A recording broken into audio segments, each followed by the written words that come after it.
أعوذ بالله من الشيطان اللعين الرجيم. بسم الله الرحمن الرحيم.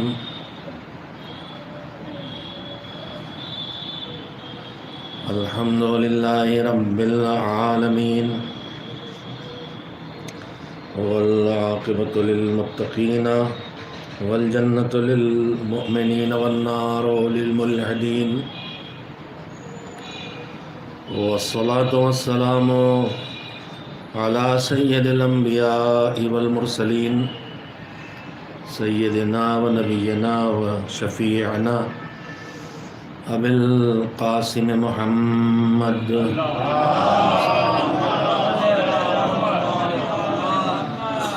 وآل الطيبين الطاهرين المعصومين المظلومين، واللعنة الدائمة الباقية على أعدائهم أجمعين من الآن إلى يوم الدين. أما بعد، فقد روى أبو الحسن علي بن موسى الرضا عليه الصلاة والسلام عن أجداده عن رسول الله أنه خطب في يوم من الأيام في شهر شعبان عن أمير المؤمنين. قال رسول الله صلى الله عليه وآله وسلم: أيها الناس، إنه قد أقبل عليكم شهر الله بالبركة والرحمة والمغفرة. صلوات بھیجیں محمد وعلی محمد. گزارش ہے کہ برائے ایصال ثواب ایک بار سورہ حمد اور 3 بار سورہ توحید کی تلاوت فرما کے مرحومہ زینت فاطمہ بنت محمد حسین مرحوم کی روح کو ہدیہ کر دیں. والد رضوان مصطفیٰ اور ریحان مصطفیٰ. بسم اللہ الرحمن الرحیم.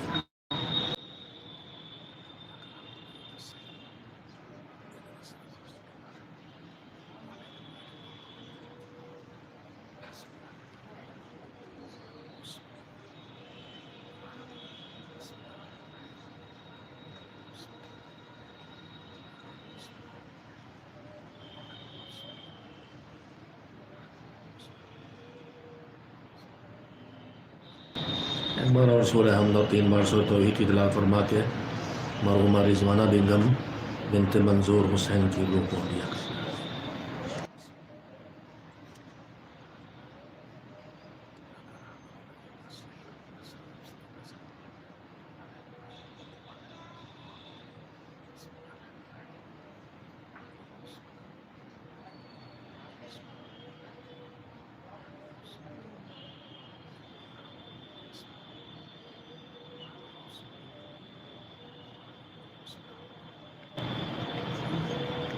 ایک بار صلوات بھیجیے محمد وعلی محمد.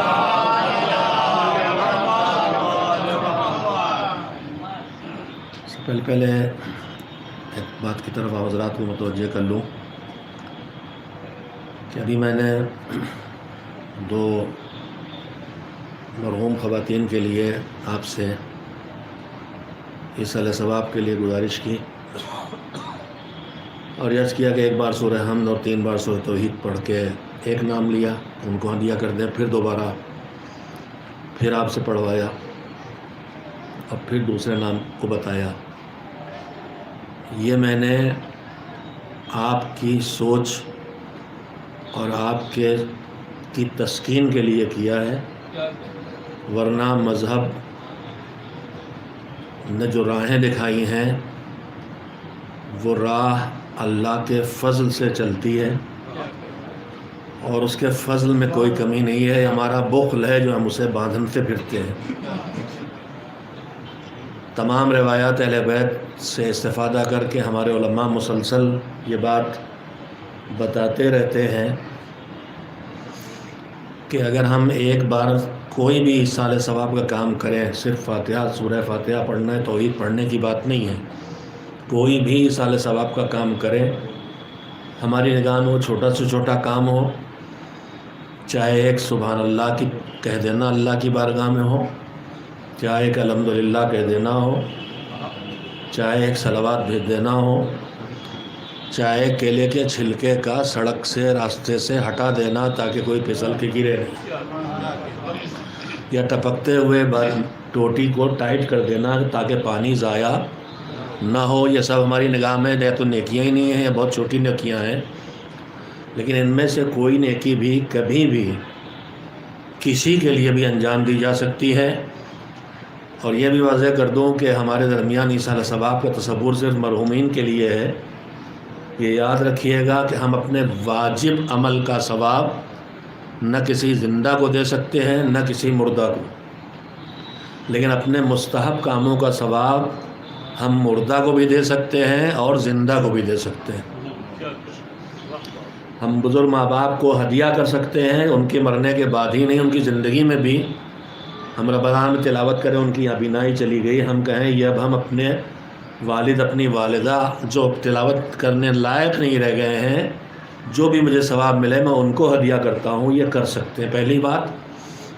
دوسری بات یہ کہ ہر ایک کے لیے اگر 4 رام میرے دماغ میں ہیں تو چاروں کے لیے ہر عمل الگ الگ کیا جائے، یہ ہماری محدود سوچ ہے، مگر روایات کے سہارے اللہ ہمارے علماء نے فیصلہ کیا ہے کہ اگر ہم ایک ہی عمل کریں اور وہ سب پہ بانٹ دیں، پوری دنیا میں جتنے مرحومین مثلا اس وقت تک دفن ہیں سب پہ بانٹ دیں، تو اللہ ہمارے اس ایک عمل کے ٹکڑے نہیں کرے گا، ہمارے اسی عمل کو اتنے لوگوں پہ پھیلا دے گا کہ سب کو اتنا ہی ملے گا۔ جب ہم ایک کو دیتے تو جتنا ملتا اتنا ہی ہم نے سب کو دیا ہے، تب بھی اتنا ہی پہنچے گا۔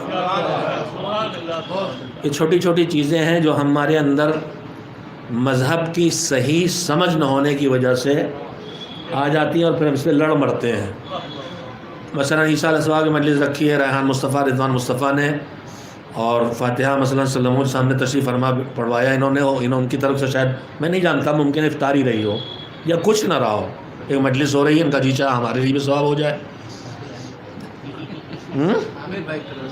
اچھا کسی کی طرف سے بھی ہو فاتحہ پڑھنے کو، ہمیں جن کی طرف ملا، انہوں نے پرچی دی نا مجھے، تو میں نے سوچا کہ کچھ نہ کچھ تو ہوگا کہ بھائی یہی کیوں دے رہے، سب لوگ کے مرحومین ہیں سبھی پرچی دیتے، تو کسی ایک خاص کا دینا بتاتا ہے کہ آج اس نے کچھ نیت کی ہے، افطاری سحری یا آپ کے لیے چپکے سے استغفار کی نیت کی ہو کہ جتنے آج مجلس میں آئیں گے سب کے لیے استغفار کروں گا نماز شب میں، آپ سب ہماری اماں کے لیے فاتحہ پڑھتے ہیں مثال کے طور پر۔ اچھا اب آج شب میں جن کو توفیق حاصل ہو وہ اس گنہگار کو بھی یاد رکھیں گے، اور اس گنہگار کے مرحومین ماں باپ کو بھی، اور مربی اور محسنین کو بھی، اور سب کو ہمیشہ یاد رکھیں۔ آدمی نام گنانے میں بھول جاتا ہے، آخر میں کہتے ہیں پروردگار میں بھولتا ہوں، تو تھوڑی بھولا ہے۔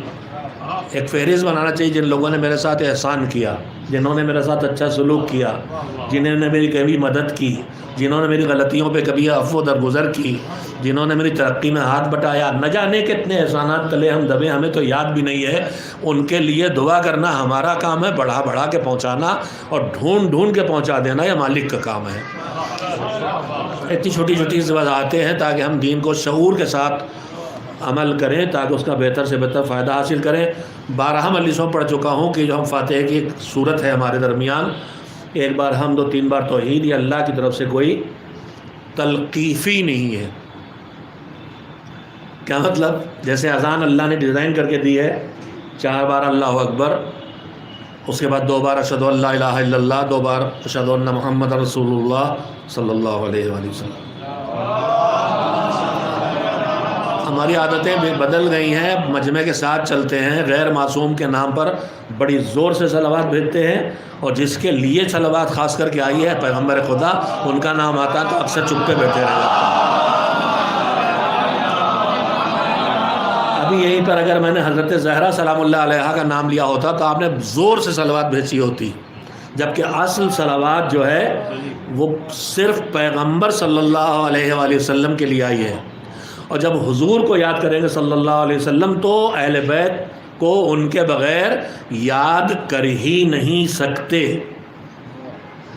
کچھ چیزیں اللہ نے کچھ لوگ ساتھ، یہ بھی ایک بات ہے سماج میں کہنا ضروری ہو گیا ہے، اب ہم بے شعوری کے ساتھ بہت کچھ کر رہے ہیں، شعور کے ساتھ کرنا ضروری ہے۔ ابھی ہمارے محب صاحب نے، ہمارے محب نے، اہل بیت کے محب، ہم سب کے محب، نیکیوں کے محب اور دشمن اور برائیوں کے مبغض،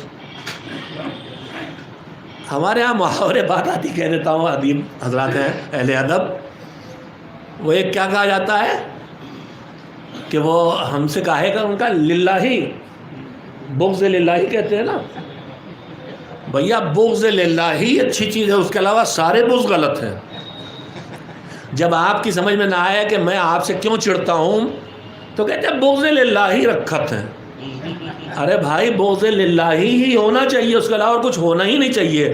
دوستی ہو تو خدا کے لیے، دشمنی ہو تو خدا کے لیے، ذاتی مسائل میں ہونا ہی نہیں چاہیے. تو بغض للہی ہی صحیح چیز ہے، اسی کو ہم غلط بنائے ہوئے ہیں. تو خیر اس طرح کی بہت باتیں ہیں.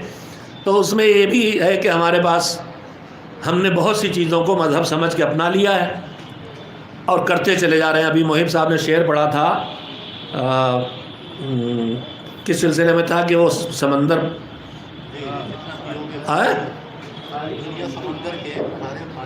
ہاں دنیا سمندر کے کھارے پانی جیسی ہے، جتنا پیو گے پیاس بڑھائے گی.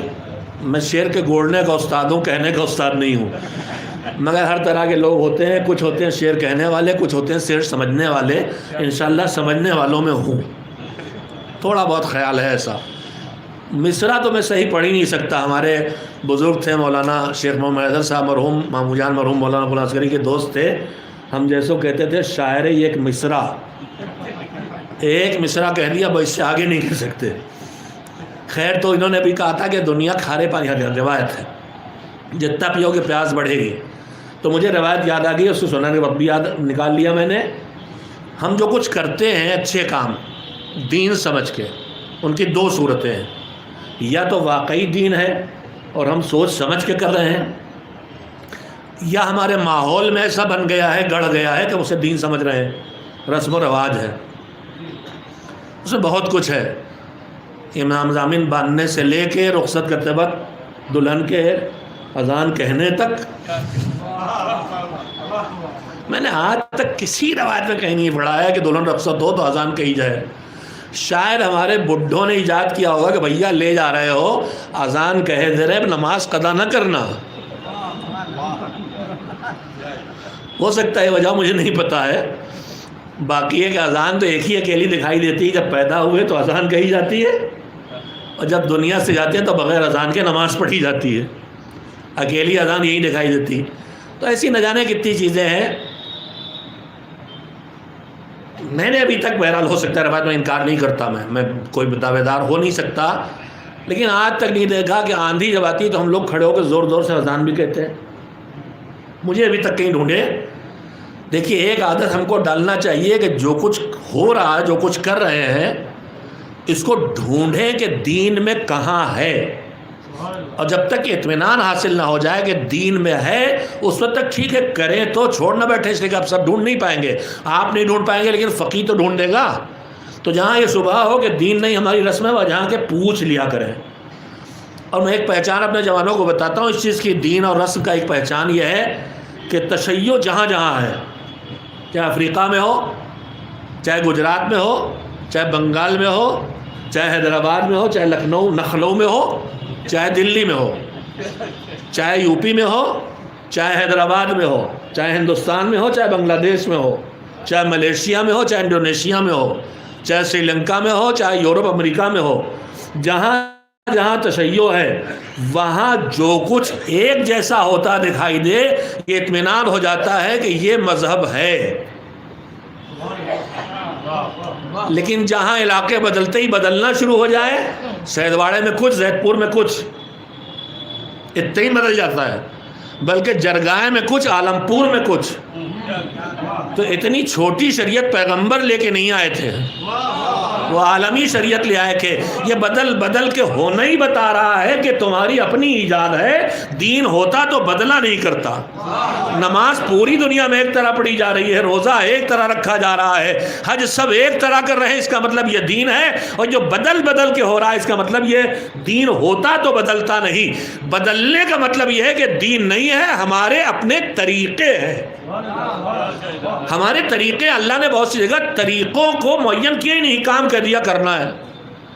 بھوکے کو کھلانا ہے، اب کھلانے میں بریانی کھلانا ہے کہ مرچ والی کھلانا ہے کہ سادی والی چلو کباب کھلانا ہے کہ کابلی، یہ اللہ کے یہاں معین نہیں ہے۔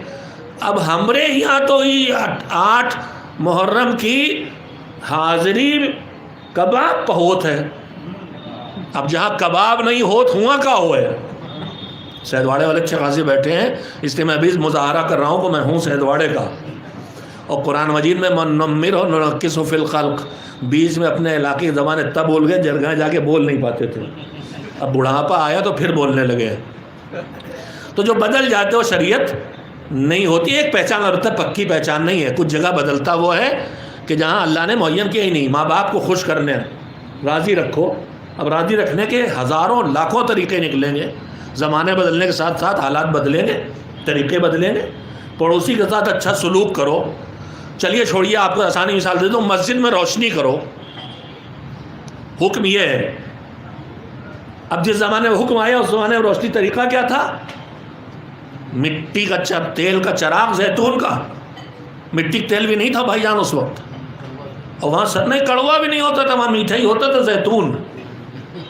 تو اگر آپ کو سنت رسول آپ کے خیال میں اگر وہی جو انہوں نے کیا وہی کرنا ہے، اسی نام سنت ہے، تو پھر زیتون کا تیل جلائیے مسجدوں میں، یہ جا کے تیل سے سیاہ نہ کیجیے، یہاں بھی کہیں نہ کوئی اڈا بنا رکھا ہوگا۔ میں ایک بات کہتا ہوں پھر کہوں گا، ہمارے ہاں اسلام کے کانسیپٹ بہت چینج ہوئے ہیں، ان میں سے ایک چیز احترام ہے۔ احترام کا کانسیپٹ بھی ہمارے ہاں بدل گیا۔ ہمارے ہاں امام باڑے کے سامنے سے گزرے، مسجد سے پاس گزرے، چراغ جلا دیا مسجد کے باہر، چوم کے چلے گئے، امام باڑے کے سامنے جھک کے سلام کر کے گئے۔ مجلس پڑھ رہے ہیں، اذان کا وقت آ گیا تو اذان کے احترام میں چپ کے بیٹھ گئے۔ ہم نے بدل دیا کانسیپٹ۔ مسجد کا احترام اس کو چومنا نہیں ہے، مسجد کا احترام اس میں جا کے نماز پڑھنا ہے۔ امام باڑے کا احترام امام باڑے کو جھک کے سلام نہیں کرنا ہے، امام باڑے کا احترام امام باڑے میں جا کے حسین کو یاد کرنا ہے۔ اذان کا احترام اذان سن کے چپ ہو کے بیٹھ نہیں جانا ہے۔ اذان کہہ رہی حی علی الصلاۃ، نماز پہ آؤ، تو اذان کا احترام اپنا کام چھوڑ کے نماز قائم کر دینا ہے۔ اس پہ بہت چپ کے بیٹھے ہوئے ہیں۔ نماز کا اذان کا احترام چپ ہو جانا نہیں ہے، اذان کا احترام یہ کہ اذان کہہ رہی آؤ مسجد میں نماز پڑھنے، تو نماز پڑھنے آنا اذان کا احترام ہے۔ ہم نے اپنی جگہ ایجادات کر لی ہیں، تو یہاں انہی میں احترام، علم کا احترام چوم لیا، منبر کا احترام چوم لیا۔ ابھی ماشاءاللہ کتنے لوگ آئے ہیں یہ احترام کر رہے ہیں، دل سے کر رہے ہیں، میں ان کا مذاق ہرگز نہیں اڑا رہا، لیکن انہیں سوچ دینا چاہتا ہوں، علم کا احترام اسے چومنا نہیں ہے۔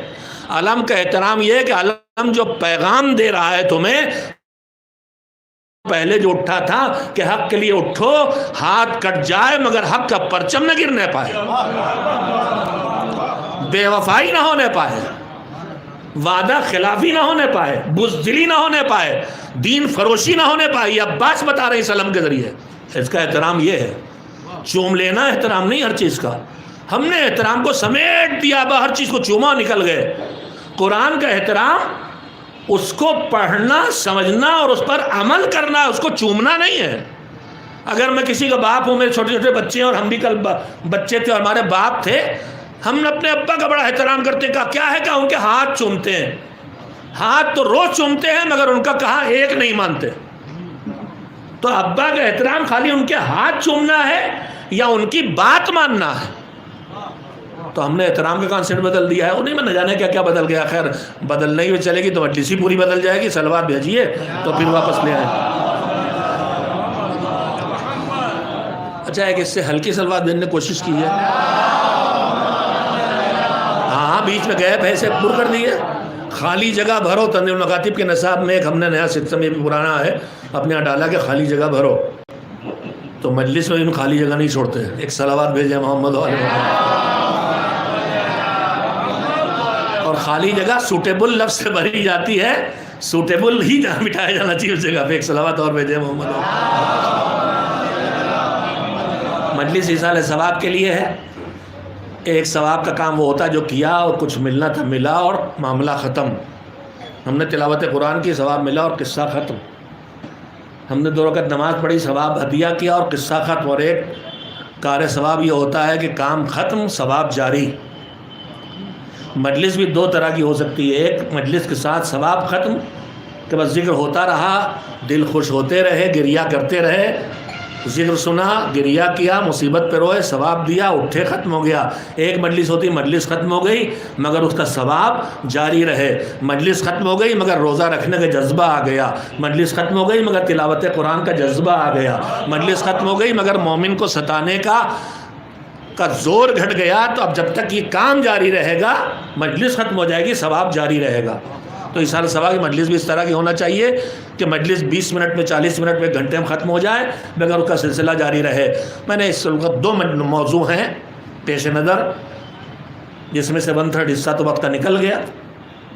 ایک موضوع ہے ایصال ثواب کی مجلس تھی جو میں نے اتنی سی بات کر لی، دوسرا موضوع ہے 3 موضوع ہو گئے، ایک مجلس ہے ایصال ثواب ہے، میں نے ایصال ثواب کی تھوڑی گفتگو کر لی، ایک یہ کہ ماں کے ایصال ثواب کی مجلس ہے، اور تیسرا یہ کہ رمضان کے مہینے میں ہے۔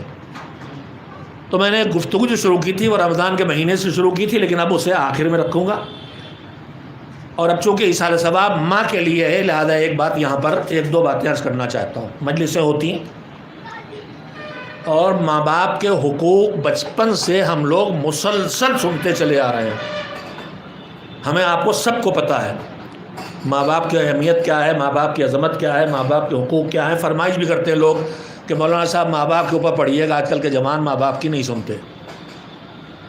مگر یہ آج کل کے جوان ماں باپ کی نہیں سنتے ہیں، اس میں قصوروار کون ہے ڈھونڈنے کی ضرورت ہے۔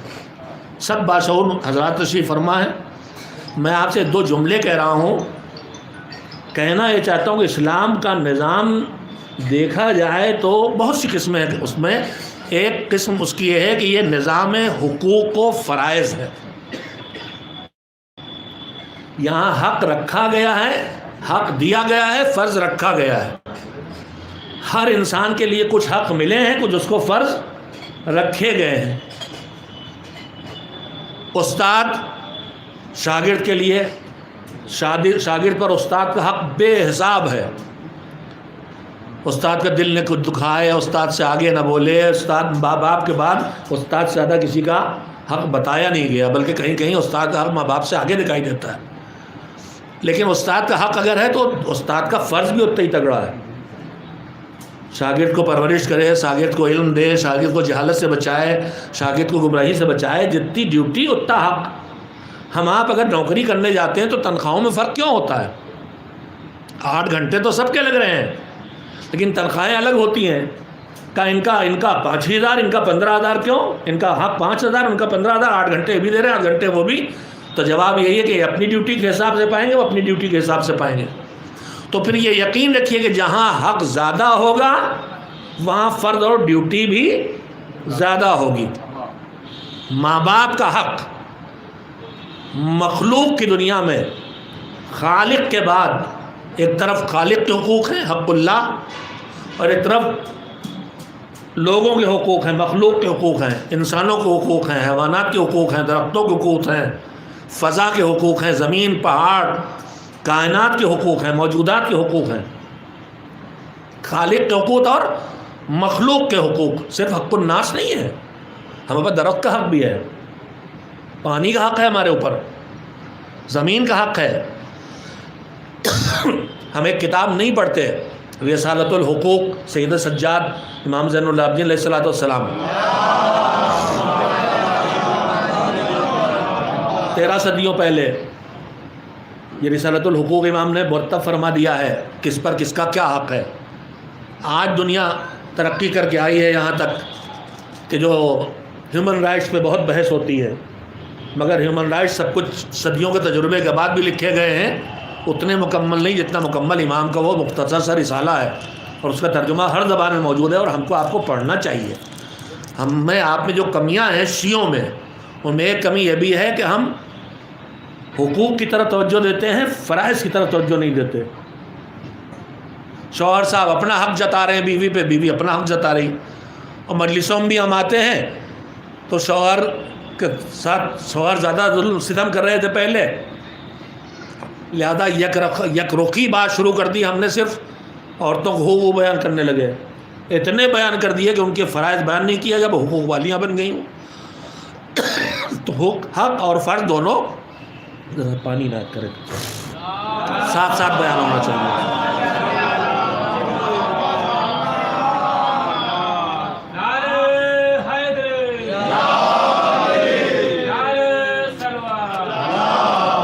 بحث لمبی نہیں کرنا، مجھے یہ بات آپ کے خدمت میں کہہ دی ہے کہ اسلام میں حق اور فرض کا توازن ہے. جتنی ڈیوٹی، جتنا فرض، اتنا ہی حق اس کا رکھا گیا. جیسے آپ 8 گھنٹے کی ڈیوٹی میں ایک پیون کو مثلا 10,000 دے رہے ہیں، اور ایک انجینئر کو 50,000 دے رہے ہیں، اور ایک ڈائریکٹر کو 1,00,000 دے رہے ہیں. گھنٹے ان کے برابر ہیں، ذمہ داریاں بڑھتی ہیں تو حق بڑھتا ہے. تو مخلوقات کی دنیا میں جو ہمارے وجود کا دینے والا کون ہے؟ وہ ہے، اس کا حق تو ہے ہی، اس سے کوئی انکار کر نہیں سکتا. اس وقت مجھے اس پہ بحث بھی نہیں کرنا. لیکن ہمیں ملا ہے تو اللہ سے وجود کی نعمت جو ہمیں ملی، ہم تو ملی نعمت ایمان، جو کچھ بھی ملا ہے سب وجود کے بعد ہیں. تو مومن ہیں تو علم والے ہیں تو تقوی والے ہیں تو پیسے والے ہیں. تو ساری نعمتیں وجود پر منحصر ہیں. وجود جو ہمیں ملتا ہے وہ 2 وسیلوں سے اللہ سے ملتا ہے. ایک پوری کائنات کے لیے وجود کا وسیلہ ہے محمد و آل محمد علیہ السلام. میں نے ایک جملے میں فلسفہ اسلام و فلسفہ عقیدہ آپ کی خدمت میں رکھا ہے. جو اس کو نہیں سمجھ پاتا ہے وہ مخلوق کو خالق بنانے لگتا ہے. علی خالق نہیں ہے، علی وسیلہ خلقت ہے. علی رازق نہیں ہے، علی وسیلہ رزق ہیں. اللہ نے اس نور کو پیدا کیا، اس نور میں اتنی برداشت ہے کہ فضل خدا کو ادھر سے سنبھالے اور ادھر پہنچائے. آپ کے ہاں کنورٹر ہوتا ہے نا، اے سی کو ڈی سی اور ڈی سی کو اے سی، اور 9 وولٹ کو بدل رہا ہے، اس سے بدل رہا ہے. مثال ہوتی ہے 440 وولٹ پر 220 وولٹ پر آپ لگا کے ایک چھوٹا سے الیکٹریکل کنورٹر، اڈاپٹر، چارجر، اور اپنے بیٹری میں 9 وولٹ کی بیٹری دیتے ہیں. تو اگر یہ پوری 9 وولٹ والی نہیں، وہ 220 آ جائے تو ہمارا فون بگ سے جل جائے گا. تو اللہ سے اتنا فیض آ رہا تھا، سیدھے ہمارے اوپر آئے گا. تو وہی حشر ہو گیا. نور طور پہ ہوا تھا، جب ضد کی تھی کہ ہم دیکھیں گے تو ایک نور چمکا اور سب ختم، پہاڑ وہاڑ سب چلے گئے تھے. لہذا اللہ نے اپنی عظیم ترین مخلوق نور محمد و آل محمد علیہ السلام کو بنایا. صلوات بھیجے. جو اللہ کے سارے فضل جتنا وہ مخلوق کو عطا کر سکتا ہے اس کو برداشت کرنے کی صلاحیت رکھتے ہیں. اب وہ ٹرانسفر کرتے ہیں کہ ادھر کتنا لائق ہے اتنا اس تک جائے. تو وجود کا ایک وسیلہ ہے محمد و آل محمد علیہ السلام. ان کے ذریعے پوری کائنات کو وجود ملا. اس میں میں بھی، اس میں آپ بھی، اس میں آپ بھی، ہم سب کے لیے وسیلہ. اس میں ساری مخلوقات بھی، کافر بھی، غیر مسلم بھی، سب ہیں، جانور بھی، سب کا. اور اللہ نے جس کو بھی وجود دیا ہے وجود نعمت ہے. اب اس کے بعد اس وجود کو جو مجھے خصوصیت سے ملا اس میں کون وسیلہ بنا میرا؟ میں نے کوئی مشکل سوال نہیں کیا ہے. اب جو مجھے وجود ملا اس میں وسیلہ بنے میرے ماں اور میرے باپ. میرے ماں باپ وسیلہ بنے وجود کا، میرے وجود کا. اللہ ہے خالق، اللہ ہے رازق، اللہ ہے موجد، اللہ ہے خالق، اللہ ہے ایجاد کرنے والا، پیدا کرنے والا، سب کچھ وہ ہے. پہلا وسیلہ وہ ان کا نور، ان کے ذریعے کائنات کو حسب ضرورت وجود ملا. اب مجھے اس وجود پہ پھر جو تقسیم ہوا تو ماں باپ کے ذریعے تقسیم ہوا، تو مجھے میرے ماں باپ کے ذریعے وجود ملا ہے. تو یہ وسیلہ ہے میرے وجود کا. تو اب جب وسیلہ میرے وجود کا، تو ان کا حق خالق کے بعد جو وجود دینے والا ہے، اور ان کے بعد جو سارے وجود کو اللہ سے، خالق سے ساری نعمتوں کا لے کے پہنچانے والے ہیں، ان کے بعد سب سے بڑا حق کس کا ہے؟ ماں باپ کا ہے. ہمارے ماموں انہی کی فکر تربیت کردہ، وہ کہتے تھے کہ گاڑی ہو گئی ہے پتلی کریں. بمبئی میں ایک صاحب تھے، دنیا بھر میں دودھ ختم ہو جاتا تو ان کی ڈیری میں ختم نہیں ہوتا تھا. بھینس تو صبح دے چکی، سب جگہ بک گیا، ختم ہو گیا، ان کی ڈیری میں ختم نہیں ہوتا. تو راز کیا تھا؟ سامنے تب آیا جب ایک صاحب آئے کہ اللہ چچا آج بہت پتلا ہے. کہ اللہ بیٹا اگر گاڑھا لینا ہے تو صبح آیا کرو. اب کسی کو محروم تو کرنا نہیں, یہ تو کہنا نہیں کہ دودھ نہیں ہے, لہذا آپ دودھ کو دودھ پانی ملاتے رہو, پہنچاتے رہو. تو کہتے تھے کیا گاڑی زیادہ ہو گئی, پتلی کرنا پڑے گی؟ تو مجھے وہ ہنر تو نہیں آتا, لیکن آپ صلوات بھیج کے اپنی مشکل کو بہرحال آسان کر سکتے ہیں. ہمارے ہاں ایک طرفہ بیان ہوتا ہے. جب ہمیں لگا کہ آج کل ماں باپ کے حقوق پہ توجہ نہیں, ہم نے ماں باپ کے حقوق اتنے بیان کر دیے کہ اب اولاد کو لگا کہ ہمارے تو بس سے باہر ہے, اب اولاد بیچاری محروم کی, ان کا کوئی حق ہی نہیں. ہمیں لگا مرد بہت مصیبت اٹھائے ہوئے عورتوں پہ, ہم نے ممبروں سے مردوں کے عورتوں کے حقوق اتنے بیان کر دیے کہ آج عورتیں حاکم بن گئیں کہ سرانے چڑھ کے بیٹھ گئیں. ان کے خیال میں اسلام کہہ رہا ہے کہ لقمہ توڑ توڑ کے ہمیں کھلاؤ, حالانکہ اگر اسلام ہی کہہ رہا ہوتا تو جناب سیدہ سرانے بیٹھی ہوتی اور ولی لقمہ توڑ توڑ کے کھلا رہے ہوتے. ہاں بہت ڈر رہے ہیں, یہاں بھی تعریف کرنے سے بھی ڈر رہے ہیں کہ گھر میں پکڑے جائیں گے, کیمرے پہ ریکارڈ ہو رہا ہے. بھیا توڑ کے کھلا, ایک ہوتا ہے احکام کے کنارے واجب جس کو چھوڑ نہیں سکتے. پل کے کنارے غلام عسکری کہتے تھے, پل پہ چلنے کے راستے ہیں, ایک یہ کنارہ ایک یہ کنارہ. اس کنارے کا نام واجب, اس کا نام حرام.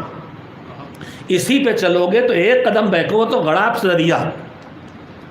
لہذا کناروں پہ نہ چلو, مستحب و مکروہ کا خیال کر کے چلو تاکہ قدم بہکے بھی تو دریا میں نہ گرو.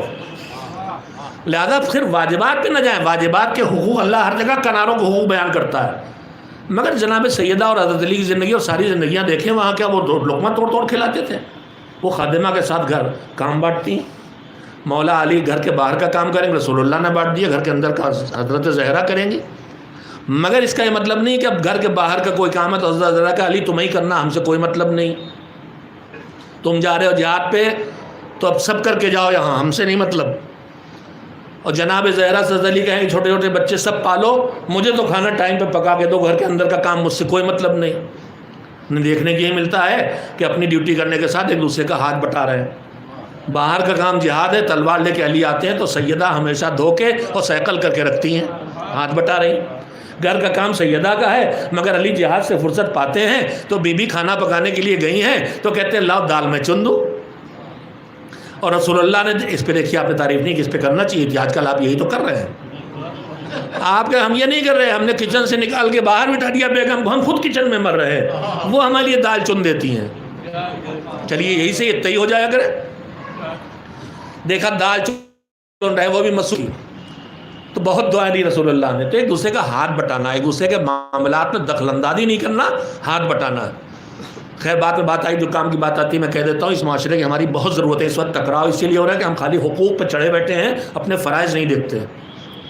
بیگم صاحبہ کو سارے حقوق یاد ہیں, مگر یہ یاد نہیں ہے کہ آپ کی ساری بناوٹ سجاوٹ جو سڑکوں پہ جا کے نکلنے کے لیے ہوتی ہے وہ سب حرام ہے. آپ کی ساری سجاوٹ گھر میں اپنے شوہر کے لیے ہونا چاہیے. آپ کی بولے کچھ مردانگی باقی رہ گئی, اسی بات پہ صلوات بھیج دیجیے. اور شوہر صاحب کی ساری مردانگی اسی میں ہے کہ 11 بجے رات تک باہر پان کی دکان پہ چبا چبا کے تھوک تھوک کے گپ لڑا رہے ہیں, اور تھکی ہوئی بیوی چھوٹے چھوٹے بچوں کو سنبھالے بیٹھی ہے کہ آ جائیں تو انہیں کھانا بھی گرم کر کے کھلا دے. اگر رکھ کے سو جاتی ہے تو نالائق کہلاتی ہے. آپ کی ڈیوٹی ہے آپ ان کا خیال رکھیں, ان کی ڈیوٹی ہے آپ کا وہ خیال رکھیں. ایک دوسرے کے سہارا بن کے زندگی جینے کے لیے ہے. اور اللہ نے کہا ہے کہ اجنبی جوڑے کو جب ملاتے ہیں ہم تو ہمارے اس ملن کا نتیجہ یہ ہوتا ہے کہ جعل بینکم مودۃ و رحمہ. قانون نہیں آتا بیچ میں, تمہارے درمیان میں دل کے اندر کی محبتیں آ جاتی ہیں اور ایک دوسرے کے اوپر رحم کا جذبہ آ جاتا ہے. شوہر تھکا ہوا گھر میں آئے تو بکھیڑا لے کے کھڑی ہو دروازے پر کہ اتنی دیر میں آئے ہو, دیکھو تھک گئے ہو, کھانا ہی پکانا, افطاری پکانا, بچوں کو سنبھالنا, ابھی پٹ پٹا کے باہر سے آیا نہ جانے کتنی جھڑپیں کھا کے اب تم سے پٹے.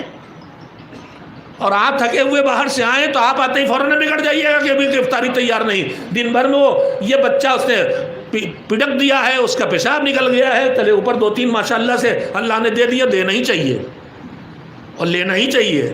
اسی کو حضور نے نہیں کہا فیملی پلاننگ کرو, حضور نے کہا بچے پیدا کرو, جتنی تعداد تمہاری ہوگی اسی تعداد پہ میں تمہارے پر فخر کروں گا. یہ یہودیت ہے جو خود ذلیل ہے، اپنے کو خدا سمجھتی، رازق ہم ہیں، پڑھانے کی ذمہ داری ٹھیکہ ہمارا، روزی ٹھیکہ ہمارا. یہ کورونا کے نام سے یہ آبادی گھٹا رہے ہیں کہ کھانا کم پڑ رہا، مت ڈالو کھانے والوں. یہ یہودیت ہے، اپنے کو رازق سمجھ رہے ہیں. ہم رازق نہیں سمجھ رہے ہیں، وسیلہ رزق ہے.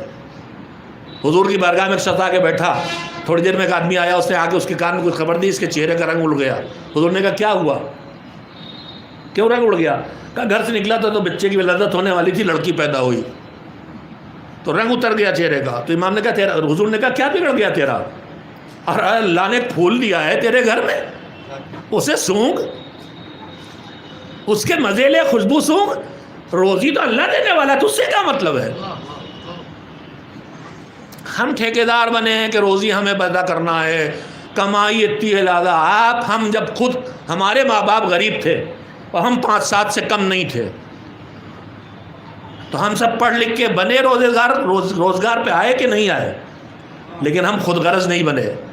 ہم دوسرے کو کچلنے والے نہیں بنے، دوسرے کا خیال رکھ کے جینے والے بنے. نئی نسل 1-2 والی، یہ میرا کمرہ، یہ میرا کمرہ، یہ میری گاڑی، یہ میری گاڑی.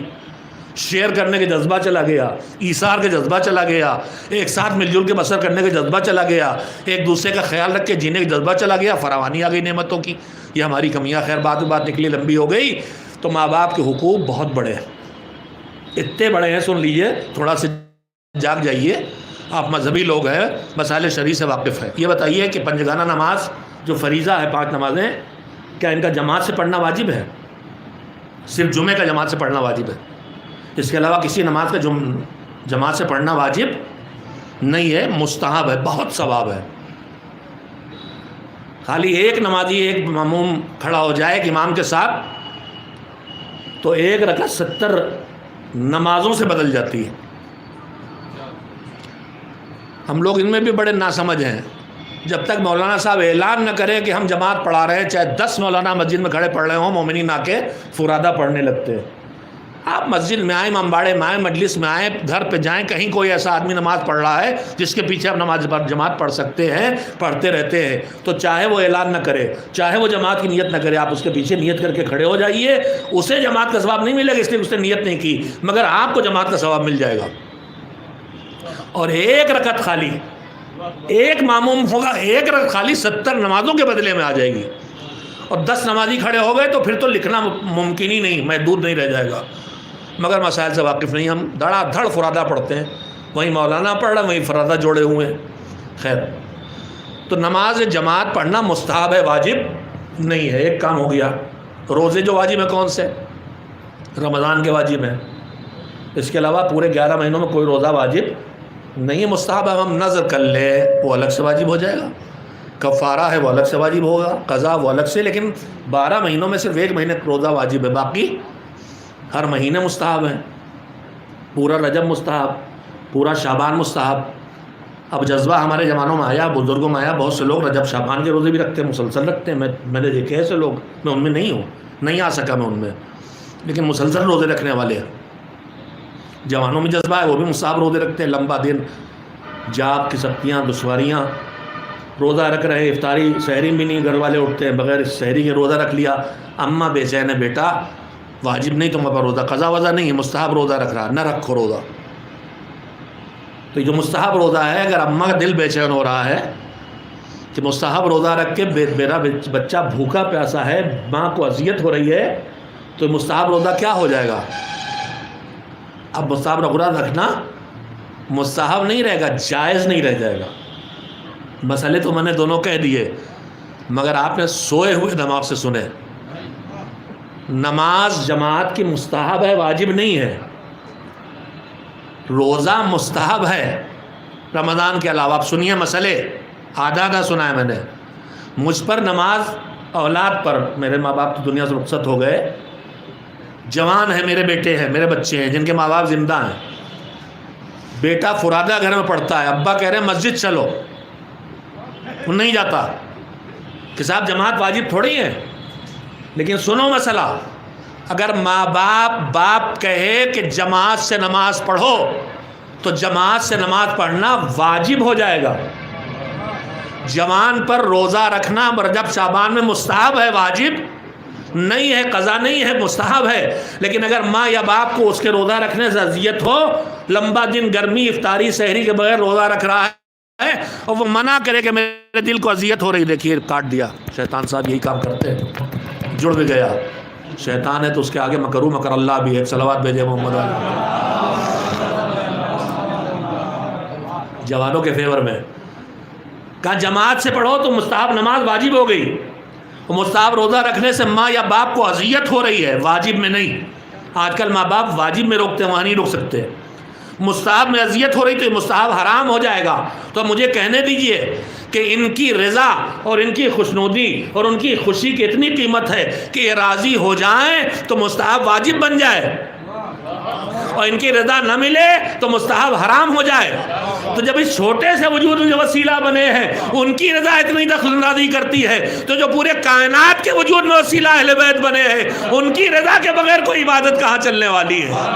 ایک صلوات بھیجے محمد و آل محمد علیہ وسلم.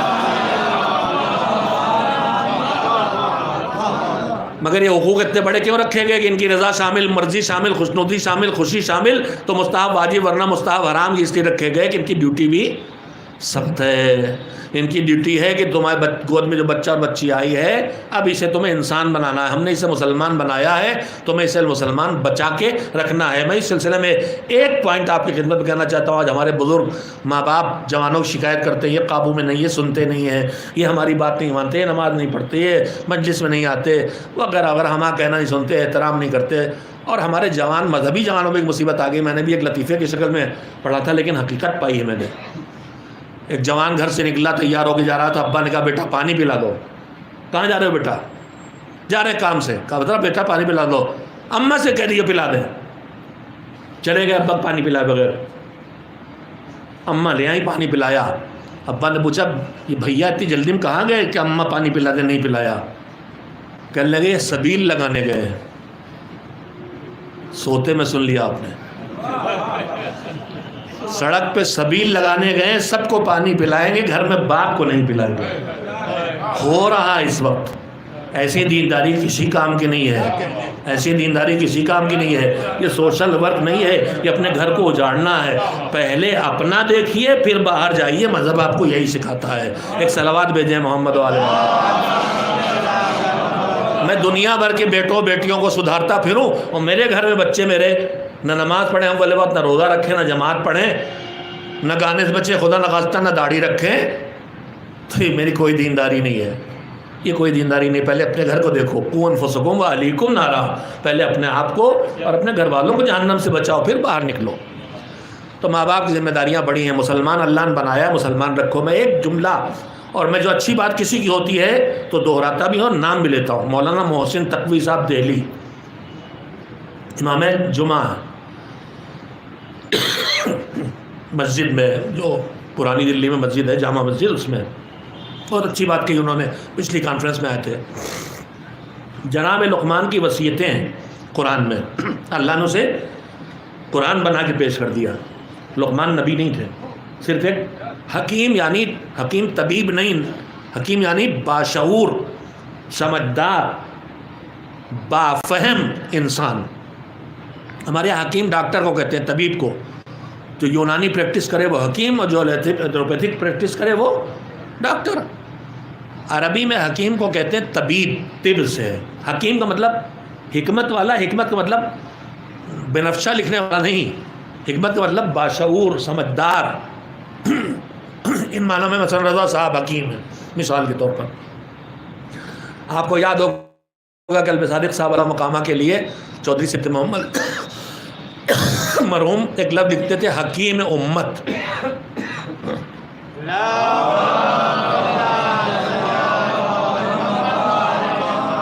دسترخوان پہ پانی تھوڑا دیا جاتا بھائی، ممبر پہ تھوڑی تھوڑا دیا جاتا ہے. ایک صلوات اور بھیجے محمد والے.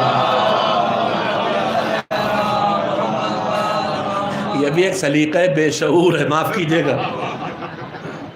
دسترخوان میں پانی مانگیں تھوڑا سا دیں گے، پانی زیادہ دیں گے، اس طرح کھلانا کم چاہتے ہیں. ارے بھیا جو تمہارا مہمان ہے جو اس کو چاہیے وہ کرو. اپنا ارے ابھی روٹی اور کھائیے، چاول کہاں منگائے رہے؟ بھیا چاول کھانا کھاتے کھانے دو سے. یہ کیا ابھی روٹی نہیں کھائی چاول اور کھا، ابھی کہاں چاول؟ اتنا پانی دے رہے ہیں، اتنا تو میرے جیسے لمبے حلق والے کے گھر میں راستے ہی میں اٹک جائے گا. ایک صلوات بھیجیے پانی پی لوں.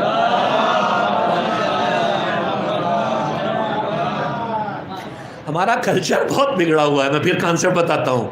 ہمیں تہذیب سکھائی گئی کہ کہیں جب گاؤں سے نکلے دیکھو چائے پینا تو پیالی صاف نہ کر دینا، نیچے چھوڑ دینا، کہیں گے مر بھوکے ہیں.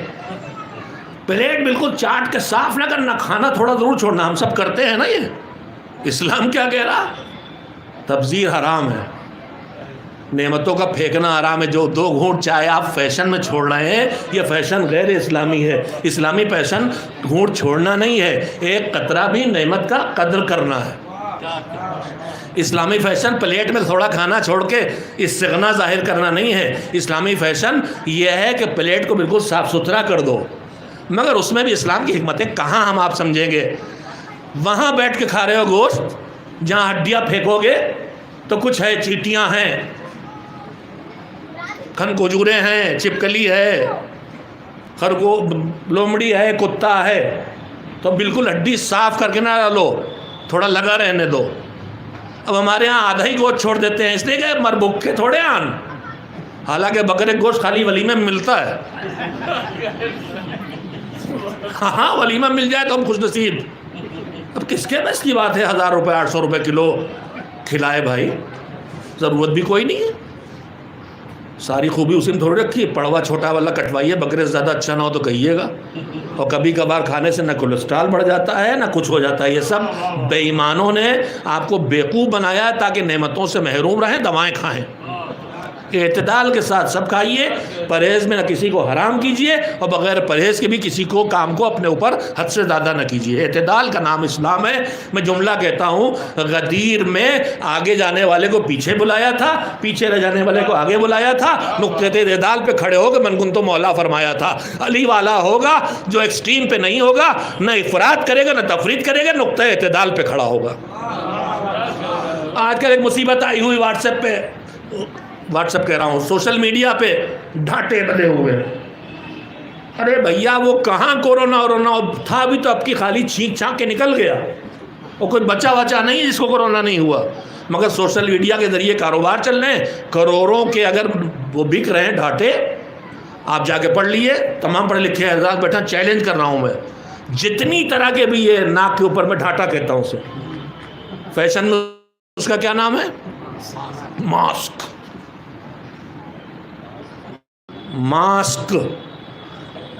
جتنی باریک سے باریک ماسک بنے یہ کورونا وائرس کو روک لیتا ہو تو بتائیے گا.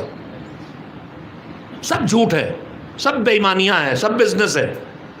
ابھی میں نے پڑھا تھا اور مجھے اطمینان ہے کہ صحیح پڑھا ہے میں نے، کہ پوری دنیا میں جتنے کورونا پھیلا ہے اگر سب سمیٹ لیا جائے وائرس تو 1.5 گرام ملے گا کل. بھیا 1.5 گرام میں جو کئی ہزار کروڑ ایک آدمی کے بدن میں پہنچ گئے ہیں، تو یہ تم کپڑے کی جھنلی دار سے ویسے ہی ہے جیسے وہ مرغا جالی میں مچھر روکا جائے. ایک صلوات بھیجے محمد والے. باندھے ہوئے ڈھاٹا. سائنس کہہ رہی بھیا بہت باندھے رہو گے، اگر باندھنا ہی تو کاغذ والا باندھو، شام کو پھینک دو. روز باندھے وہی کپڑے والا کنجوسی بھی چل رہی ہے. تو اپنی گندگی اگل رہے ہو. ایگزاسٹ فین اللہ نے لگایا تھا اور وہی ایگزاسٹ فین سے پھر ہوا کھینچ کے وہی گندی واپس لے رہے ہو، جس سے کینسر ہو جانے کا ڈر ہے. یہ سائنس اتنے دنوں میں سمجھ چکی ہے. تو خدا کے لیے اعتدال پہ چلیے. ایک صلوات بھیجیے محمد والے محمد. قرآن مجید میں اچھی باتوں کو اللہ نے نقل کیا، چاہے کسی کی ہو. مسجد میں مجلس میں محسن نقوی صاحب نے پڑھی، میں اسے نقل کر رہا ہوں. قرآن مجید میں جناب لقمان حکیم، حکمت والے، سمجھدار، باشعور، مربی، اچھے بیٹے کو نصیحتیں کی ہیں. ان نصیحتوں میں بہت کچھ ہے. پہلی نصیحت یہ ہے کہ شرک نہ کرو بیٹا. پھر مثلا یہ ہے کہ زمین پہ اکڑ کے نہ چلو، غرور نہ کرو. کئی نصیحتیں مسلسل ہیں، اس کو اس وقت پیش کرنے کا وقت نہیں ہے. لیکن سب سے پہلی نصیحت ہے شرک نہ کرو. محسن نقوی صاحب نے متوجہ کیا، میں اس سے پہلے متوجہ نہیں ہوا تھا. اور اللہ نے جو کہا ہے کہ عربی تمہیں سمجھ میں آئے چاہے نہ آئے، عربی کو رٹ کے یاد کر کے بڑھاتے رہو آگے. اسی لیے کہا ہے کہ اگر میں ترجموں پہ اٹک گیا تو جو ترجمہ فرمان صاحب کے دور کی عقل نے سمجھا تو اتنی پہ رکے رہیں گے.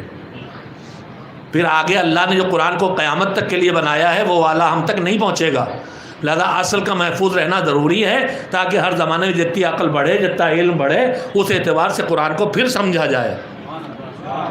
آپ 50 سال سے اگر قرآن پڑھ رہے ہیں تو آپ کی معلومات میں اضافہ ہوا ہے, اور آپ جب قرآن پڑھیں گے تو آپ کو نئی چیزیں اس سے سامنے آ جائیں گی جو پہلے آپ کو علم تھا ہی نہیں, سائنس پہنچی نہیں تھی, اب پہنچی تو قرآن سے نکل آئی وہ چیز.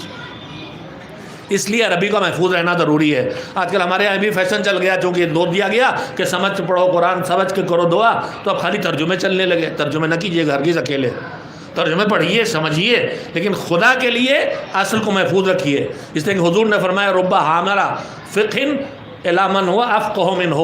فقہ یعنی دین کی سمجھ کی بات اٹھا کے اگلی نسلوں تک پہنچانے والا کبھی کبھی اپنے سے بڑے فقیہ کی طرف پہنچاتا ہے. ہر پچھلے فقیہ سے اگلا فقیہ آگے جاتا ہے تبھی تو مرجع وقت بنتا ہے کہ پچھلے کی فتاوا سے اختلاف کرتا ہے.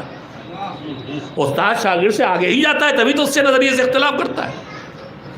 تو اسلام تو مسلسل یہ سکھا رہا ہے. خیر, تو قرآن مجید کو عربی میں, دعاؤں کو عربی میں بھی رہنا چاہیے. جناب لقمان نے نصیحتیں کی اپنے بیٹے کو, اس میں پہلی نصیحت یہ تھی کہ شرک نہ کرو. بھئی یہ بتائیے کیا جناب لقمان کا بیٹا مشرک تھا؟ کیا بت پرستی کر رہا تھا؟ بتائیے. جو جناب لقمان اس سے کہہ رہے تھے شرک نہ کرو, اکڑ کے نہ چلو, کہتے دنوں تک جناب لقمان نے اسے کچھ سکھایا ہی نہیں تھا. شرک بھی کر رہا تھا, اکڑ کے بھی چل رہا تھا, جھوٹ بھی بول رہا تھا, سب کر رہا تھا. کہا نہیں. کہا پھر اس سے کیوں کہہ رہے بیچارہ, کہاں شرک کر رہا, اس سے کہہ رہے شرک نہ کرو. توجہ دے, بہت قیمتی بات کہنا چاہتا ہوں.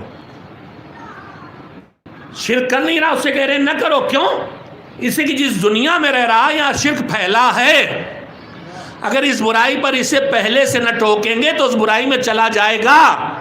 ہم سے غلطی یہ ہو رہی ہے کہ بچے کو پہلے سے آگاہ نہیں کرتے ہیں, جب برائی میں پڑ جاتا ہے تو آتے مولانا کوئی تعویذ لکھ دیجئے سمجھ جائے. اگر تعویذوں سے اسلام پھیلنے والا ہوتا, دین آنے والا ہوتا, تو رسول اللہ نے تعویذ سے ابو لہب کو بھی سدھار دیا ہوتا, ابو سفیان کو بھی سدھار دیا ہوتا.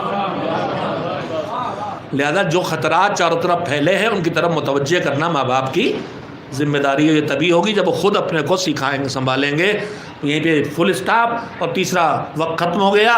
میں نے کہا تھا کہ رمضان کی مناسبت سے, تو میں رمضان مناسبت سے میں نے جو جملے پڑھے ہیں وہ خطبہ شعبانیہ کہلاتا ہے. رسول اکرم حضرت محمد مصطفیٰ صلی اللہ علیہ وسلم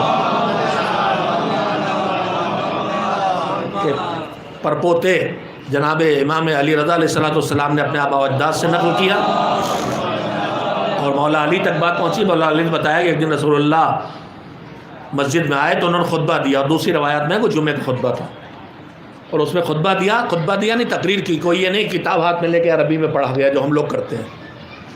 خطبے کا مطلب عربی میں کچھ دعا جیسی چیز پڑھ کے آپ کو سنانا نہیں. خطبے کا مطلب ہے حمد و ثنا کرنا ایک, دعا کرنا مومنین کے لیے دو, اور مومنین مومنات کو حالات زمانہ سے اور دین سے باخبر کرنا. یہ ہے خطبہ.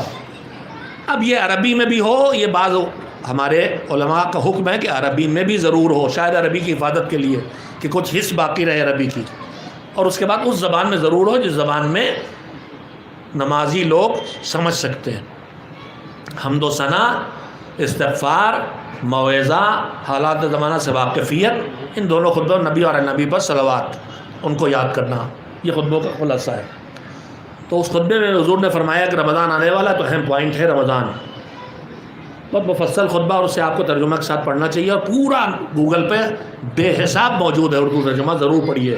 اچھا رمضان گزارنا چاہتے ہیں تو حضور نے خود بتایا اچھا رمضان کیسے گزارو. میں صرف اس کی خوشبو آپ کو سنانا, ہلکی سی سونگ لیجیے. جیسے عطر فروش ذرا سے آپ کے عطر لگاتا ہے کہ اچھا لگے خود ہی خریدیں گے. حضور نے فرمایا ایھا الناس, لوگو, یعنی کہ ایھا المسلمون, انسان ہو, چاہے مسلمان ہو چاہے نہ ہو. اسلام مسلمانوں کے لیے نہیں آیا, اسلام انسانوں کے لیے آیا ہے. انسان جب اسلام پہ آئے گا تو مسلم ہو جائے گا. مسلم یعنی مجھ سے سلامتی پاؤ گے, دشمنی نہیں پاؤ گے.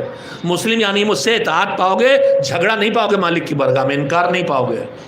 خیر, ایھا الناس ہے لوگو, قد اقبل الیکم شہر اللہ. 12 مہینے کس کے ہیں؟ کیا محرم اللہ کے علاوہ کسی اور نے بنایا ہے؟ کیا ربیع الاول کسی اور کا بنایا ہے؟ نہیں. مگر رمضان کا مہینہ اللہ کا مہینہ، وقت باقی نہیں تشریح کا. قد اقبل علیکم شہر اللہ، اللہ کا مہینہ تمہاری طرف آ رہا ہے. یہ ہماری خوش نصیبی ہے کہ رمضان تک ہم پہنچ جائیں جیتے ہوئے. اس لیے کہ رمضان کے فضائل میں ایک فضیلت یہ بھی ہے کہ روایات مسلسل کہتی ہیں کہ اگر کوئی آدمی اپنے گناہوں کو سال بھر اللہ سے اس کی مغفرت نہ حاصل کر سکے تو بدبخت ہے وہ انسان جو رمضان میں بھی اپنی مغفرت حاصل نہ کر سکے.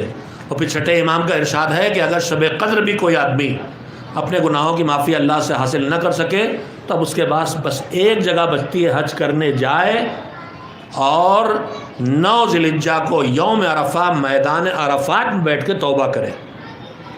اتنا قیمتی شب قدر ہے جسے ہم افطاری اور سحری کے پکوان میں زیادہ گزارتے ہیں اور دعا و توبہ استغفار میں کم گزارتے ہیں. شبہ قدر عروج ہے رمضان کا. اللہ کا مہینہ تمہارے پاس آ گیا، کیا کیا لے کے آیا ہے میں اس وقت واقعی گفتگو نہیں، میں روز آپ سے کہنا چاہتا ہوں.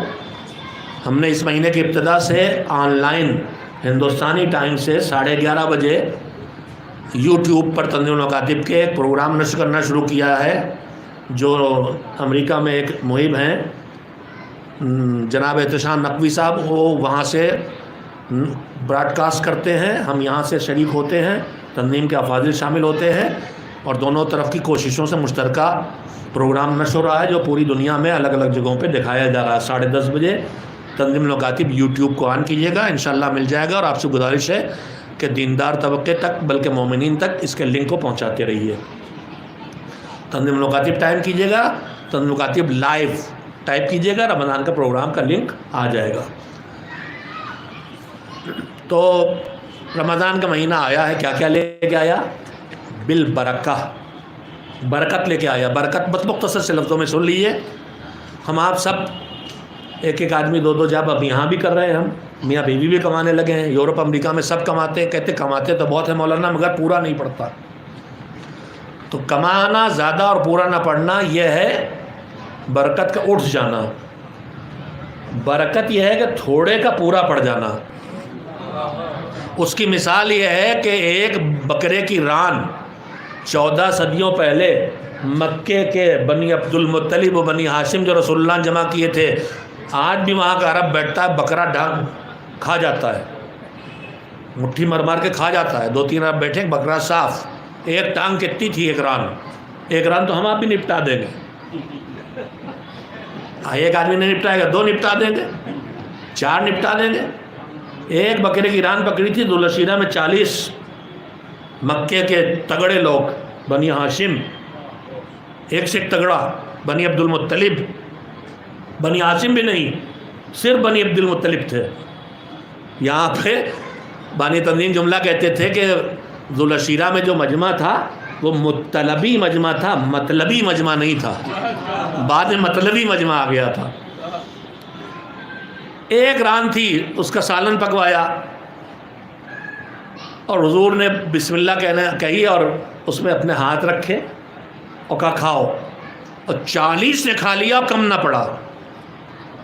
2 میں نپٹ جاتا، 1 میں نپٹ جاتا، 40 میں بچ گیا. اس کو کہتے ہیں برکت. اسباب برکت الگ چیزیں، ان میں سے ایک یہ بھی ہے کہ آپ کو لگے کھانا کم پڑے گا تو کھانے والے بڑھا لیجئے. اسلام کچھ سکھاتا، ہم کھانے والے گھٹانے لگتے ہیں. اسلام کہتا ہے دسترخوان کی برکت ہاتھوں کی جتنے کھانے والے بڑھاؤ گے اتنی برکت بڑھے گی. ہمارے ہاں تنگی آنے لگتی، ہم دان خیرات روک لیتے ہیں. اور مولا علی نے کہا استجب الرزق بالصدقہ، تنگ دستی آئے تو کار خیر میں خرچ کر کے رزق کو کھینچ لاؤ. تم 2 نکالو گے تو 20 تو آنا ہی آنا ہے، اللہ کا وعدہ ہے. 10 نکالو گے 100 آنا ہی آنا ہے. اور تجربہ کر کے دیکھ لیجیے، اس حقیر نے بھی کبھی کبھی تجربہ کیا ہی ہے اس کا. جب زیادہ تنگ دستی آئے تھوڑا بانٹنا تھوڑا زیادہ کر دیجئے، انشاءاللہ تنگ دستی بہت جلدی ختم ہو جائے گی. ایک صلوات بھیجے محمد و آل محمد. سیرت معصومین میں بھی یہ امام صادق کے پاس کوئی مانگنے آیا، امام نے بلایا گھر میں کتنا ہے؟ اس نے کہا مولا کو لیتے درہم کا، لاؤ سب اس کو دے دو. اس نے کہا مولا تھی تو ہے، سب اس کو دے دیں، کھائیں کیا؟ کہ لے بیوقوف، اسی لیے سب اس کو دلوا رہے تاکہ کھانے بھر آ جائے. یعنی 100 اس کو دے دو گے تو ہمیں 1000 ضرورت ہے، 1000 آئیں گے. یہ تجربہ آپ کر کے دیکھیں. رمضان برکت کے لیے آیا. زیادہ کا کم پڑھنا نحوست ہے اور کم کا زیادہ ہو جانا برکت ہے. ہمارا وقت کم پڑتا ہے، رمضان میں تھوڑے وقت میں بہت کچھ ہو سکتا ہے. ہماری عبادت چھوٹی سے کم پڑ جاتی ہے، لیکن رمضان کی تھوڑی عبادت بھی بڑی ہو جائے گی. رمضان میں ایک قرآن پڑھنا کا جو ثواب تھا رمضان کے باہر، وہ خالی ایک آیت پڑھنے کا ثواب بن جاتا ہے. آپ اب رمضان سے باہر دن بھر سانس لے رہے ہیں کہ نہیں لے رہے ہیں؟ کیا ہر سانس پر اللہ اکبر الحمدللہ سبحان اللہ کا ثواب مل رہا ہے؟ نہیں. مگر حضور کہتے ہیں کہ رمضان میں ہر سانس ایک سبحان اللہ ہے. جتنی سانس روزہ دار لے گا اتنی سبحان اللہ ہو گئی. سانس تسبیح، نیند، عبادت. آپ کو مجلس بھی سننا ہے تو سوئے سے جاگ کے سن رہے ہیں. بالکل ہی سو جائیں گے اگر تو نہ سن پائیں گے. تو آپ کو کوئی اچھا کام کرنا ہو، عبادت کرنا ہو، مجلس، ماتم، نوحہ، مرثیہ، قرآن تلاوت، دعا، کچھ بھی کرنا ہو تو جاگنا ہے. مگر رمضان مہینے میں اللہ کا رسول کہتا ہے کہ رمضان میں روزہ رکھو گے تو تمہاری نیند کا بھی سونا بھی عبادت بن جائے گا. برکت کا مہینہ ویسا تشریح وقت نہیں ہے. دوسرا مہینہ رحمت کا ہے. رحمت یعنی بغیر حق کے جو ملتا چلا جائے اس کے لینے کا مہینہ ہے. اور تیسری چیز کس چیز کا مہینہ ہے؟ مغفرت کا مہینہ. پہلی رات میں جتنا اس سے دوسری رات میں نہ جانے کتنے گنا، اور پھر تیسری رات میں کتنے گنا. اور پہلے 10 دنوں میں جتنی مغفرت، اس سے جیسے قیدی چھوڑے جاتے ہیں نا ہمارے یہاں 15 اگست 26 جنوری کو، تو کوٹا ہوتا ہے جتنا ایسی ڈیٹس آتی زیادہ بڑھ جاتا ہے. ویسے ہی رمضان میں پہلی 10 راتوں میں اتنے گناہ لوگوں معاف ہوتے ہیں، اگلی 10 راتوں میں وہ اور بڑھ جاتی ہے، پھر اگلی 21 سے 30 والی میں اور بڑھ جاتی ہے. لہذا ہماری کوشش یہ ہونا چاہیے کہ رمضان نکلے تو اس طرح نہ نکلے کہ گناہ ہمارے پاس باقی رہ جائیں. رمضان نکلے تو اس طرح نکلے کہ ہم اتنے پاک و صاف ہو جائیں کہ حج کے قابل بن جائیں. اس لیے کہ آپ رمضان کی ہر دعا میں دیکھیں گے بار بار حج کی دعا ہے. یعنی رمضان اس لائق انسان کو بناتا ہے کہ روزہ رکھ کے اب تم اس قابل ہوئے کہ دور سے اللہ کی عبادت کی، اب جاؤ اللہ کے گھر میں اور پھر اس کے مہمان ہو جاؤ. وہاں بھی ضیوف الرحمان کہلاتے ہو، یہاں بھی اللہ تمہیں اپنا مہمان کر رہا ہے. دور سے مہمانی کر کے رمضان ہے، اور جب اپنے گھر بلا کے مہمانی کرے گا تو حج ہے. رمضان اچھا گزارو گے تو حج تک انشاءاللہ پہنچ جاؤ گے. ایک صلوات بھیجیں محمد و آل محمد. بس میں نے ختم کی بات. حج کی بات آئی، رمضان کی بات آئی تو مجھے حسین یاد آ گئے. ان کا شوق تھا اللہ کی عبادت کرنا، جب جہاں جو موقع مل جائے. ان کے پاس سواریاں تھیں. مکہ سے مدینہ سینکڑوں کلومیٹر دور ہے. گاڑیوں سے اب بہت اچھے راستے ہو گئے، پھر بھی 5-6 گھنٹے لگ ہی جاتے ہیں. مگر اس وقت آپ یادہ کیا تھا امام حسن علیہ السلام نے پیدل. سواری موجود ہے مگر پیدل چل رہے ہیں. کیوں؟ کہ اللہ کے گھر میں جا رہے ہیں، اس میں زیادہ اچھا لگتا ہے. پیر سوجیں جائیں ہم اس طرح. حسین کو بھی یہی شوق ہے. مدینہ چھوڑنا پڑا تو مکے پہنچے، اس شوق میں پہنچے کہ اللہ کا گھر ہے، یہاں پناہ لیں گے. مگر حسین نے جو اللہ کے گھر میں پناہ لی تو دشمن نے وہیں حسین کی قتل کا منصوبہ بنا لیا اور وہیں خون بہے گا. حرمت کعبہ کی حفاظت کے لیے حسین نے مکہ چھوڑا. مکہ نہیں چھوڑا، حج چھوڑا. ہم آپ حج کے لیے تیار ہوں، ہمیں ایک دم سے حج کے لیے روک دیا جائے تو کتنی اذیت ہوتی ہے. ابھی کورونا میں سب ہوا ہے، کبھی حج سے روک دیے گئے، کبھی عمرہ سے روک دیے گئے، کبھی زیارت سے روک دیے گئے، کبھی مجلس سے روک دیے گئے. ہم کتنا بے چین تھے. ہم جب اتنا بے چین ہے تو سوچیے حسین حج کرنے گیا ہے، احرام میں آ چکا ہے، اب جانے والا ہے مینا عرفات کی طرف، کہ ایک مرتبہ حج سے روک دیا گیا اور حسین حج کو چھوڑ کے نکل گئے تاکہ حرمت کعبہ بچ جائے اور گمراہوں کی ہدایت کی جا سکے. حسین لڑنے نہیں گئے تھے. جب کوفے والوں نے لکھا کہ ہماری ہدایت کے لیے آئیے تو جناب مسلم کو بھیجا تھا کہ جاؤ ان کے پاس، اور اس کے بعد پیچھے پیچھے خود حسین گئے تھے. یہ اور بات ہے کہ کوفے والوں نے دغا کی، مسلم بھی شہید ہوئے اور حسین بھی کربلا میں قیدی بن کے شہید ہو گئے. بس مجھے یہ کہتے کہتے یاد آیا کہ حسین مدینے سے نکلے تو بھرا گھر ساتھ لے کے نکلے تھے. مکے سے نکلے تو بھی ساتھ نکلے تھے. جوان ساتھ تھے، بیویاں ساتھ تھیں، بیویوں کے گودوں میں بچے ساتھ تھے. اور یہ سارے بچے بعض روایت مطابق ان کی تعداد 28 ہے، 26 یا 28 بچے ہیں چھوٹے. 6 مہینے کے اصغر سے لے کے 9-10 سال کے عبداللہ ابن حسن تک یہ مدینے سے نکلے ہیں. ان میں سے ایک بچہ حسین کی گود میں 6 مہینے کا ذبح کر دیا گیا. لفظوں کا کتنا آسان ہے. آپ سوچئے ہاتھ میں 6 مہینے کا بیٹا پوتا پوتی ہو اور تیر آئے ایسے کہ گلے کو کاٹ کے باپ کے بازو میں اتر جائے. حسین کو کیا کیا کرنا ہے؟ لاش بھی سنبھالنا ہے، خون بھی زمین پہ نہیں گرنے دینا ہے، اور تیر بھی نکالنا ہے. سخت امتحان ہے.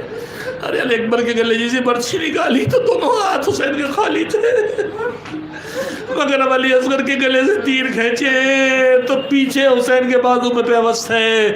پورا تیر گلے کو کاٹ کے حسین کے بازو میں چلا گیا. حسین نے بازو سے پھل کا تیر، 3 پھلوں کا تیر کھینچا، خون نکلا. اب جو تیر ہٹا تو خون نکلا تو چلو میں بھر کے چہرے میں مل لیا.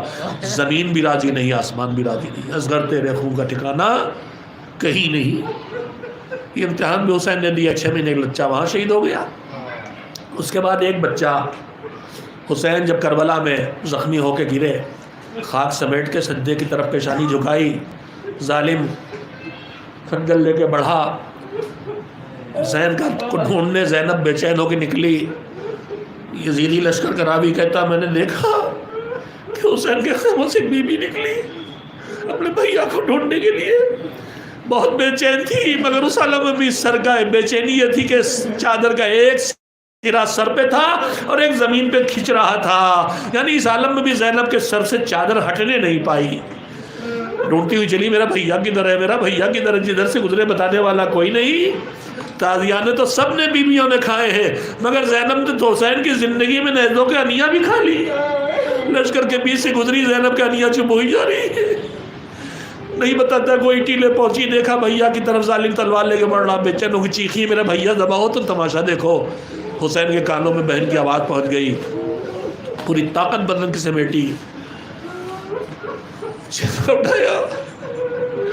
بدن میں اتنا دم نہیں کہ سر اٹھائے، مگر پوری طاقت سر اٹھا کے بہن ابھی حسین زندہ، خیمے میں چلی جاؤ. ادھر خیمے میں زینب گئی، ادھر ظالم بڑھے. خیمے لوٹنے کے لیے حسین نے پھر فریاد کی اگر دین نہیں ہے تو دنیا میں تو آزاد بنو. ابھی میں زندہ ہوں، ابھی بیویوں کے سر سے چادریں نہ چھینو. زینب خیمے پہنچ گئی. بھیا کی طرف ظالم بڑھتا دیکھا تھا، بے چین ہے. کوئی ہوتا بھیا کی خبر لاتا، کوئی ہوتا بھیا کے بارے میں بتاتا. 9-10 سال کے کم سن بچہ عبداللہ ابن حسن گوشے میں بیٹھا ہے. پھوپھی بے چین، اماں بے چین، چچی بے چین، بہن بے چین. ایک مرتبہ دوڑا، خیمے کا پردہ ہٹا کے تیز نکلا. راوی کہتا ہے میں نے دیکھا ایک بچہ، چاند جیسے چہرے کا بچہ، کان میں دور پہنے تھا، وہ چمک رہا تھا دھوپ میں. وہ دوڑتا جا رہا تھا اور پیچھے سر پہ چادر ڈالے. ایک بی بی کہہ رہی رک جا بیٹا، مگر بی بی روک نہ سکی. پہنچ گئے عبداللہ ابن حسن. حسین زمین پہ بیٹھے جھوم رہے. ظالم تلوار اٹھی کا رک جا، مگر تلوار چل گئی. دونوں ہاتھ اٹھائے، ننے ہاتھ کٹ کے چچا کی گود میں گرے. گود پھیلا دی، میرے لال آجا تو کہاں آ گیا. ایک تیر پھر چلا، عبداللہ ابن حسن کے سینے کو چیرتا ہوا حسین کے دل میں پیوست ہو گیا. بچے نے دم توڑ دیا. تو ایک 6 مہینے کی لاش حسین نے کربلا میں اٹھائی. ایک 9-10 سال کا بچہ کربلا میں شہید ہوا. ایک 3 سال کی بچی شام کا مزار بنا، شام میں اس کا مزار بنا. ایک 3 بچوں کے 2 بچے شام غریبہ کے سناٹے میں فرات کی کنارے زینب ڈھونڈ کے لائیں، مگر باقی بچے تو موجود تھے. پھر یہ بچے کہاں شہید ہوئے ان کی خبر نہیں ملتی. پھر زینب کبریٰ جب لٹے قافلے کو لے کے مدینے پہنچی تو ام کلثوم کیوں کہہ رہی تھی نانا کے مہینے ہیں ہمیں قبول نہ کرنا. ہم گئے تو گودیں آباد تھی، ہم آئے ہیں تو گودیں اجڑ گئی. ارے اور بچے کیا ہوئے؟ یہ گمنام شہید تھے. کربلا سے جو قافلہ نکلا، بیویوں کے رسیوں سے اونٹوں پہ جکڑا گیا، ہاتھ بندھے، پیر بندھے، ننھے ننھے بچے گودوں میں، اونٹ دوڑائے جا رہے ہیں. بچہ گود سے اچھلا. ارے گود سے بچہ اچھلا، ہاتھ بندھے کیسے سنبھالے، پیر بندھے خود کو کیسے گرا دے. بچے گرتے رہے، پامال ہوتے رہے، ریگستانوں میں پیاسے مرتے رہے، ریگستانوں میں دفن ہو گئے، گم ہو گئے. گمنام شہداء کو یاد کر کے ام کلثوم کہہ رہی تھی نانا کے مدینے ہمیں قبول نہ کرنا. گئے تو گودیں آباد تھی، آئے ہیں تو ہماری کوکھیں اجڑ چکی. وَسَيَعْلَمُ الَّذِينَ ظَلَمُوا أَيَّ مُنقَلَبٍ يَنقَلِبُونَ. پروردگار ظلم و ستم اپنے عروج پہ ہے، حسین اسی ظلم کو مٹانے نکلے تھے، اس مشن کو مکمل کرنے والے حسین کے وارث، انبیاء و مرسلین کے وارث، ہم سب کی امید انسانیت اور بشریت کی زمانے کے ظہور کے حالات فراہم فرما تاکہ زمین پر ظلم و ستم کو ختم کر کے عدل و انصاف کا ماحول قائم کریں۔ پروردگار جو رکاوٹیں ہیں ہماری طرف سے وہ کمیاں ہمیں دور کرنے کی توفیق عنایت فرما، ہمیں اس لائق بنا کہ اس ماہ مبارک رمضان میں ہم اتنا سدھر جائیں کہ اتنے دین کی خدمت گزاروں میں اور ناصروں میں ہمارا نام شامل فرما لے۔ زمین میں جو ظلم و ستم کا شکار ہے ان کی حفاظت فرما، ظالموں کو آپس میں ٹکرا کے نشو نابود فرما۔ معبود ظلم پھر عروج پہ ہے، ابھی تک امام باڑوں اور مسجدوں میں یہ ظلم ہو رہا تھا، اب مشہد میں امام کے روضے کے پاس 5 مومنین جن میں علماء ہیں حملہ کیا گیا، 3 شدید زخمی، 1 یقیناً شہید ہو گئے، باقی 2 کا بھی حال صحیح نہیں معلوم۔ یعنی اب دشمن انسانیت کارندے طالبان، ISIS اور داعش کے کارندے مشہد میں امام کے روضے کے اندر تک پہنچ گئے۔ معبود ان کی حفاظت فرما، جو ان کی حفاظت میں روضوں کے لگے ہیں ان کی حفاظت فرما۔ معبود پوری سازش ہے جمہوریہ اسلامی کو مٹا دینے کی، ختم کر دینے کی، معبود اس اکیلی امید کو حفاظت فرما۔ سیدوں کی حفاظت فرما جو ان کی حفاظت فرما رہے ہیں۔ آغا سستانی رہبر انقلاب اسلامی کو طول عمر عنایت فرما، مزارات مقدسہ کی حفاظت فرما، ہم سب کو اس میں شامل ہونے کے لائق بنا دے۔ زمانہ ظلم و ستم سے بھرا ہے، ہمارے شعور کو ہمیں عنایت فرما، ہماری بصیرت کو ہمیں عنایت فرما۔ تھوڑے سے انسان دشمن ہے جو انسانوں کو لڑا کے مٹا دینا چاہتے ہیں، معبود ان تھوڑے سے دشمنان انسانیت کو کنارے کر دے، اور سارے انسان دوستوں کو چاہے وہ کسی دین اور مذہب اور دھرم کے ہوں ان کو ایک ہو کے انسانوں کی دشمنی کے مقابلے میں کھڑے ہو کے انسانوں کی حفاظت کی توفیق عنایت فرما۔ اور آخری دعا یہی ہے کہ پروردگار ہمارے گناہوں کو معاف فرما، مر بھی جائیں تو ہمیں زندہ کر کے محمد امانہ کے لشکر میں شامل ہونے کے لائق قرار دے۔ ایک بار سورہ حمد اور 3 بار سورہ توحید کی تلاوت فرما کے پھر ان دونوں مرحومات کے لیے ایصال ثواب کر دیں جن کے ایصال ثواب کی آپ سے گزارش کی گئی تھی۔